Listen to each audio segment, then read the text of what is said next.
Hey there. I was, just playing a little Xbox. What's up, everybody? I'm the best guy ever, and I just got back from Anime Expo!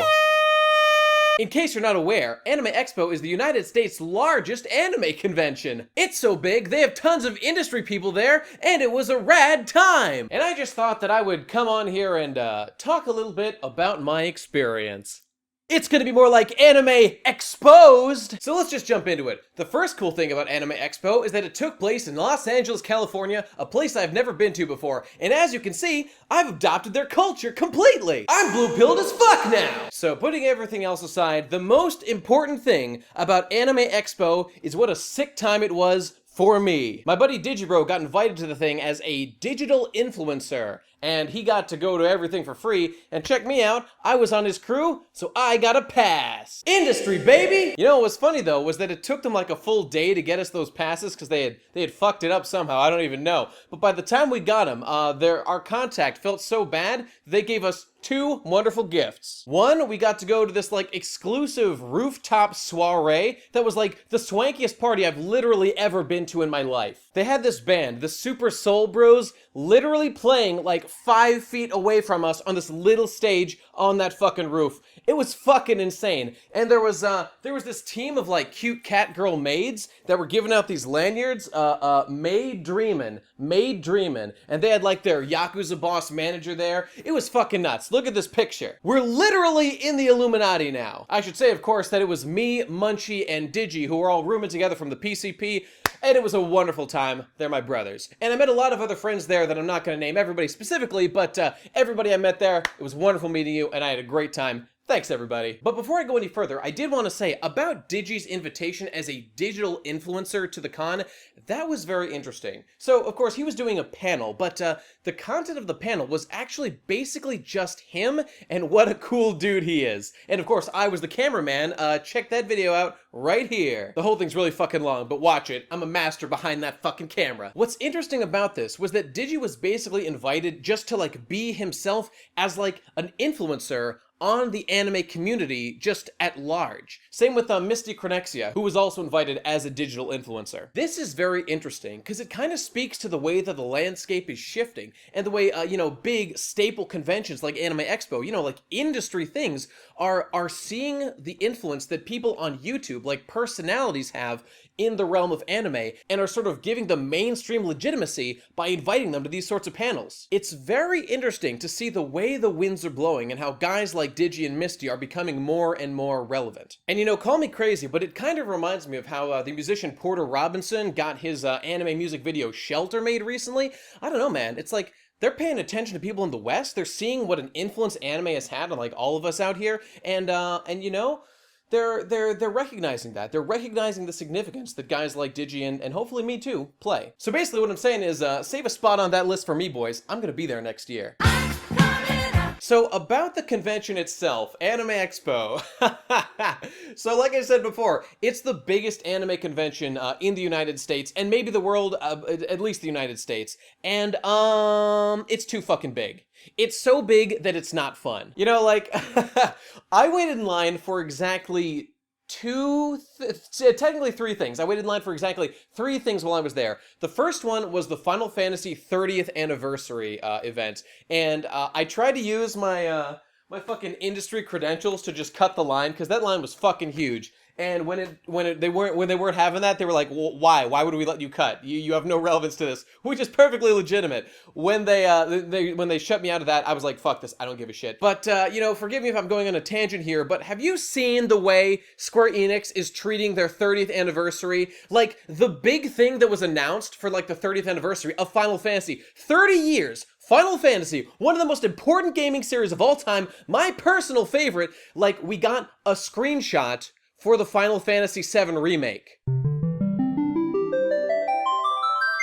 I want to die! And the real reason I walked away is because every single person in that fucking line I saw carrying a Final Fantasy Mobius poster, alright? Like one of their fucking shitty mobile games that are just there to nostalgia bait you about how good the series used to be. Has no one noticed this? Like every Final Fantasy game now is just sold on the premise of like, remember how good we used to be? I do remember that. It was really good. Why don't you do that anymore? Like, what's that one? Exivus? You know, like, they've got two mobile games. One's, Mobius, and the other's, like, Exivus, whatever. I downloaded it. I don't even remember the name. Like, apparently that game's kind of okay. But, like, what people get that game for is the fact that you can, like, summon cool sprite versions of, like, oh my god, Iridia's here, Terra, Cloud's in it, guys. Oh my god, Cloud's in it. Squall, all my favorites, Lightning, yes! It's like they just want us to all just be happy when we sell you fucking mobile games and incomplete games like Final Fantasy 15. By the way, have you checked out the new Prompto DLC? It explains what happened to that character. Upcoming is the Ignis DLC. It'll tell you what happened to that character that we ripped from the original fucking game. Fantastic. And I know Sakaguchi was there too. And you see, I really wanted to meet Sakaguchi if I could, because I have met Nobuo Uematsu at a Distant Worlds concert. I met Yoshitaka Amano, the illustrator, the original art guy, from a New York comic convention way back years ago. And I was hoping to complete the trifecta with Hironobu Sakaguchi. And I didn't get to meet the guy, and that's okay, because you know what? It's like he's just like, oh, you know what? I mean, I don't give a fuck anymore about these characters. Oh, you're just gonna fucking make mobile games all day, using the old characters, reminding people about how good the games that I made were? Yeah, that's cool. Just give me my fucking money and let's move along with this. I got shit to do back at Mistwalker. But what's the dude even doing at Mistwalker? Like, they've got like one mobile game in the works right now? Has he given up? When's like the next real game coming? You know, I apologize if that mobile game is actually good, but I don't believe that it is. So please correct me if I'm wrong. Anyway, huge tangent. Let's get back on track here. So we're talking about Anime Expo. Incidentally, I spent a lot of my time there wearing my Arale cosplay from Dr. Slump. Check it out. So the next panel thing that I was in line for, or was just waiting for in general, was the, first it was the Fooly Cooly 2 and 3 panel, and that was immediately followed in the same room by Trigger's panel, and that was the one that I really cared about. But we were waiting in line for the Fooly Cooly thing just because, you know, it seemed kind of interesting, so we saw that. So, you know, about Fooly Cooly, I'll just say, this shouldn't exist. There should be no Fooly Cooly 2. They're clearly doing it just to make money off of, to shill a valuable IP. And, you know, I get it. Like, you can see the Adult Swim guys are the ones who are making this happen. They're the ones working with, I think, primarily Production IG. I don't really think Gainax is involved in that. And another company, I think. It's mostly fucking Production IG. And that's fine and all. But it's going to not be the original vision of original director man who had complete control, whose name I forget. I mean, I know that he had, like, episode directors who brought their vision to it, but that was the guy who ran the ship, the guy who made Die Buster. I fucking forget. Let's put up his name right here. I fucking forget who this guy is. It's not going to be his personal story anymore, you know? It's going to be, let's revive Fooly Cooly because it was a really popular brand and it was did really well with our Western audience to make us money. Like, that's what this is. And yeah, they're like, oh, it's going to be a totally separate story. We're not going to milk Naota, but Haruko's going to be there. You're going to milk Haruko. And here's the thing. So, I think we all knew about Fooly Cooly 2 already, but they announced that Fooly Cooly 3 is also coming. Like, they're both these little small 6-episode OVAs, which, you know, is good. I like that they're keeping it to that formula. But, like, I already didn't believe that they were going to do honor to do justice to the series with the first OVA. Like, how fucking likely is it, and we saw nothing about it, that they're going to do it twice with Fooly Cooly 3, and these are both coming out in 2018. I don't believe that you're going to honor the series. I think you're going to try to. I think in your head you think that you can do it, but I don't believe you, and please don't. Please abort this project. Just stop. Don't do it. Leave Fooly... Like, you're turning Fooly Cooly into a brand. Think about that. This, like, personal, beautiful, artistic vision that this guy created, you know, with his fucking team, about, like, his coming-of-age story, and they're like, oh, we're gonna keep all the same themes, it's gonna be just as meaningful, it's gonna be so good, everyone's gonna fucking love it. No, I'm not gonna fucking love it. You're turning it into a fucking corporatized assembly line brand, and that's the last thing Fooly Cooly should ever be. You're being Medical Mechanica right now. You're ironing out my fucking wrinkles. Stop it. Anyway, on a positive note, immediately following that was Trigger's panel, and that was fun as fuck. Okay, so first of all, they start the whole thing by, where the fuck did it go? Hang on. They start the thing by shooting the audience with money guns that have trigger bucks in them. These $1 fucking trigger bucks. Can you see that? Forgive me, my camera doesn't do an auto zoom. It's just manual, so I have to deal with the shit. You have to deal with the shit. Fuck you. Trigger bucks, right? And one of them that they shot into the stand had like a red stamp with Diana on it from Little Witch Academia. They were really pushing Little Witch Academia because that's the show that just wrapped. And they got me hyped as fuck to watch it, so I'm going to be watching that show forthwith. Like, this panel was just so much fucking fun. Like, they did their three-thing announcements. Yeah, bam, check it out. They had 3 show announcements, which is why I wanted to be there. Imaishi and Nakashima, you know, my boys who made Gurren Lagann, and even though I didn't like it as much, the still excellent Kill la Kill. Oh, I want to know what they're doing next. And of course, they didn't say that there was going to be one of those ahead of time. I was just there on the hopes that this will be like their new big show, because the only thing they had running right now that I knew of, that anybody really cared about, was Little Witch Academia, which just wrapped, so it's time for new shit. So the first 2 shows they announced, I didn't give a fuck about. Here they are, I guess. I don't know what they are. I know nothing about them. But that 3rd show is when they hit me with that shit. Fucking Imaishi and Nakashima are back with Promare! It's the dream team back. And look at this dude. You can't tell me that doesn't intentionally look like Kamina. That's fucking Kamina, alright? And I know, I'm not a crazy person. I know it's not actually Kamina. I'm just saying, like, they're back to, like, what appears to me to be, like, hot-blooded, manly action, which is Imaishi's specialty, you know? And if they can have that Nakashima deliver that writing brilliance like he did in Gurren Lagann, we're looking at a new classic, folks. A new classic! This is the show I want to see more than anything else in the world right now. Fuck everything else. I'm a Promare boy. As you can see here. Oh, by the way, Trigger started the show with this, like, Inferno Cop skit that had, like, Trump and Inferno Cop and the girl from Little Witch Academia, the Finnish one whose name I forget, who comes out, fucking America, fuck yeah, sings, like, this fucked up national anthem. She's literally being Hillary. She's literally being Hillary. It was amazing. Fucking loved it. Trigger are the kings right now, dude. Love them. Though, to be fair, I didn't watch any other fucking developer panels, so maybe everybody else is good too. I don't fucking know. And the last panel that I waited in line was kind of a nightmare. It was not the last day. It was the day before the last day. And me and my friends, we were all together in this line waiting to get in. It was the Trigger Live drawing panel, which had, you know, the Trigger boys who worked on, like, Little Witch Academia and older shows. They were there doing drawings, you know, just live, so people could watch them and see what they were fucking doing. And that was awesome. It got a little boring after a while, not gonna lie, but watching them do some of the shit, like, I got to see the guy who animated Gurren Lagann, like, the mech fights in Gurren Lagann. I got to see him live drawing this picture of Gurren Lagann. Actually, this is an exclusive one of pictures that I took, because they didn't actually release this one to the public, because he kind of gave up on it, because he didn't like how it was coming out, and I forget the guy's name, but it's up on screen here. This is the guy. But I got to watch him fucking draw Gurren Lagann! Yes! It was fucking sick. And I got to watch them draw a bunch of great stuff. There was the Susie from Little Witch Academia. Oh, it was just really great. That was such a good time. So that's literally everything, like, specifically about the con that I enjoyed there. Like, it was so big and so crowded. Lines were massive, you know, like the Final Fantasy line. Massive, and I didn't give a shit. So it was kind of a huge clusterfuck. The best thing about it was hanging with my ham boys, hanging with the people I came to see,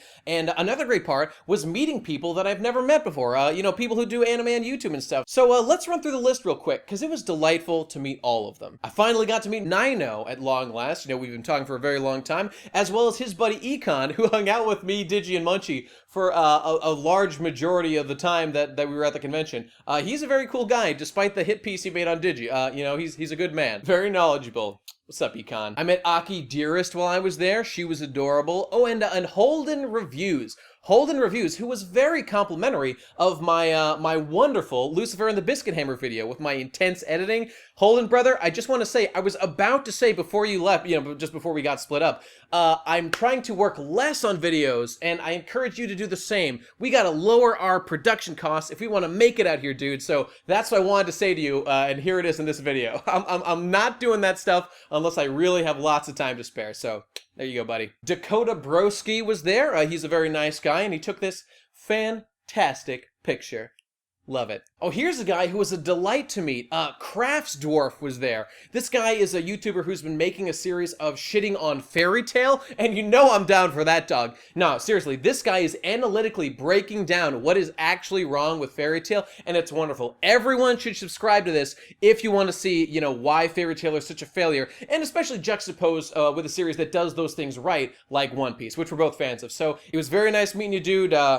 Big ups. Keep it up. Oh my god, guys. Oh my god. I was starstruck because once a little boy named BestGuyEver met a guy that I never thought in my wildest dreams I would actually meet. And his name is the Anime Man. That's all there is to say.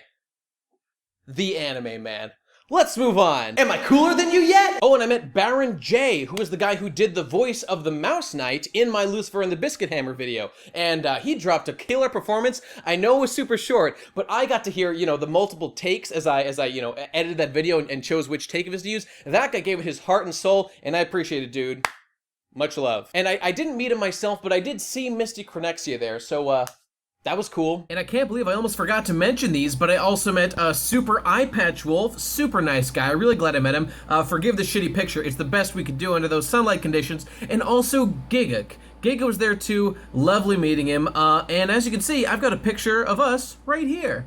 The full anime Illuminati was there, and by the way, for the record, I still don't consider myself an anime YouTuber. Just a guy, really a YouTube philosopher who happens to channel his wisdom through anime. That's me. I'm just saying. Was there anybody else that I forgot?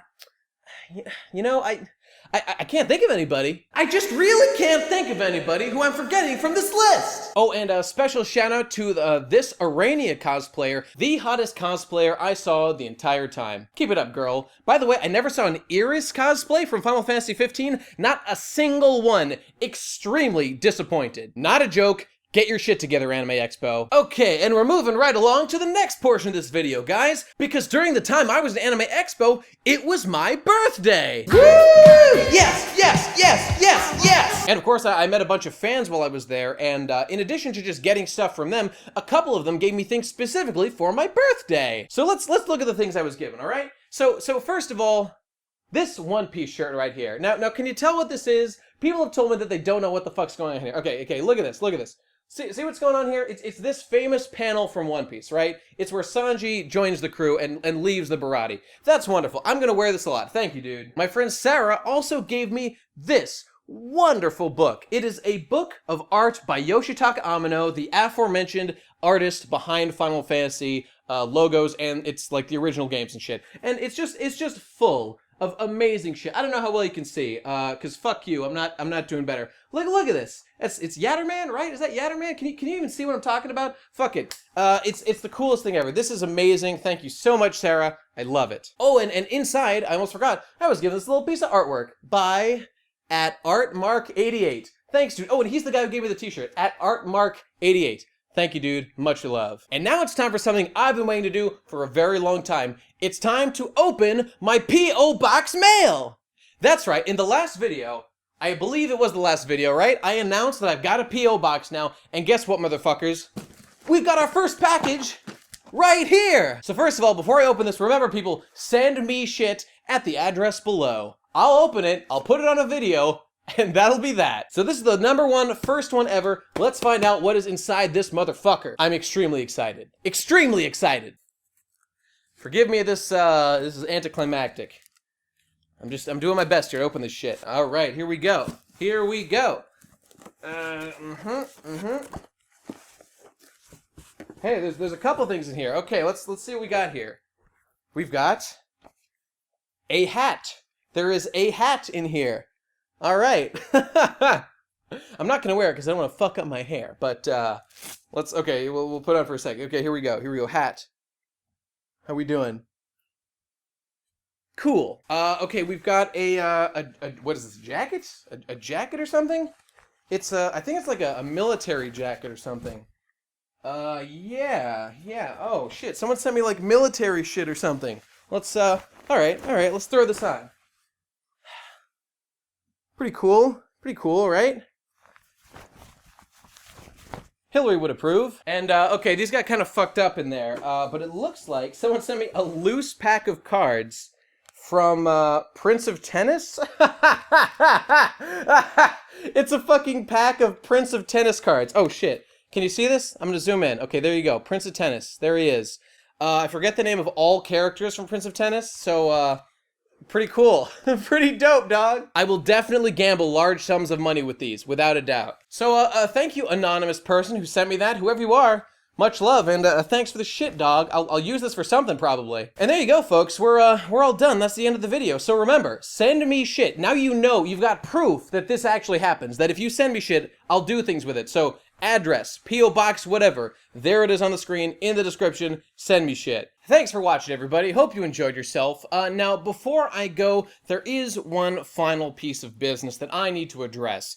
It's come to my attention that there's been some rumors going around, and I wanted to take this opportunity to put them to bed. Yes, what you've been hearing is, in fact, true.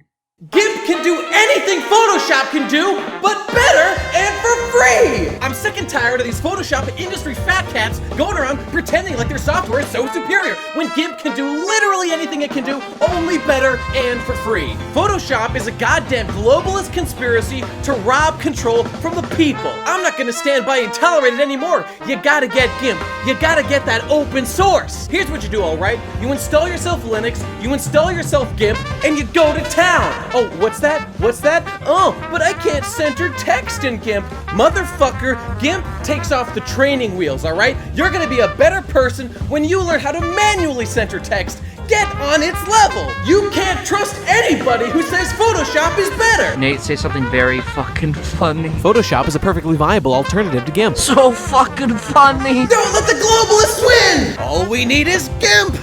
Ooh!